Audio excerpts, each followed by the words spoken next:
Why go to a border state and not visit the border? More important than going on, they're going to invest billions of dollars in the enterprise. Great question, bad answer. President Joe Biden dismissing the crisis unfolding at our southern border ahead of his trip to Arizona yesterday. This despite 2.3 million encounters during the last fiscal year, where 2.3 million came across the border. In a tweet, the National Border Patrol Union writes, quote, visiting an ice cream shop, very important. Visiting our border where illegal migration, deaths, escapes, and fentanyl smuggling set new records nonstop with thousands dying as a result, not important. It was important for former Arizona gubernatorial candidate Kari Lake to join us today, and she does today from Phoenix. Kari, good morning to you. Good morning, Steve. You know, there were a million ways Joe Biden could have answered that question without actually saying what he did, but he has infuriated people because now it sure looks like he doesn't think what's going on down there is important.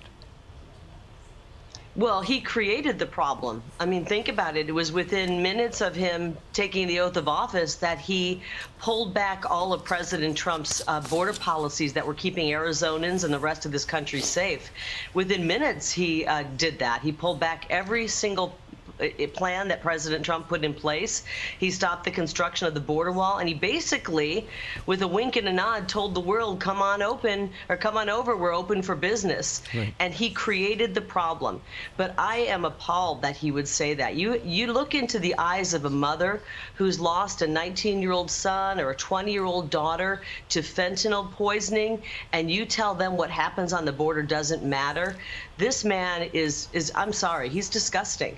And I can't even believe he had the gall to come to Arizona after creating this crisis here without even acknowledging it. Yeah, to be so close and not to address it. You know, obviously, the people at the White House, the communications team, they probably think it would be bad optics for the president to be on the border, and look at it. But let's just think about this for a second. If the president was standing there with Border Patrol looking across at the unfinished wall or looking across the river or whatever, it would make it seem like he is addressing the issues of the people coming in. Forget about the fact that Republicans are saying, look, you got to do something to stop the people from coming in. At least it would make it look like he cared about the people who were actually coming in. Well, maybe he'd have to care about the people first.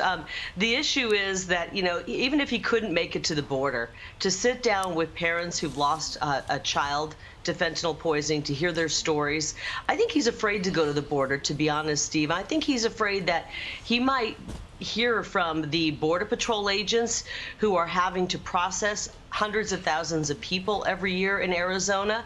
He might get an earful from the people who are on the front lines of this crisis that he created. And I think optically they're very worried about that. Yeah. So he kept it real safe. He doesn't really go out in public, as you notice. He goes into to visit where they're going to be making a lot of semiconductors in a huge factory and plant that they're starting up here in Arizona, which is fantastic. But he's the president. Yeah. He gets a free flight. He can easily make it to the border. There's no excuse for him not addressing this issue and at least showing that he cares a little bit. You're absolutely right. In that big plane, the president flies free anywhere he wants to go. He just doesn't want to go there. Kari Lake, we thank you very much for joining us today from Phoenix. Thank you, Kari. Thank you, Steve. You bet.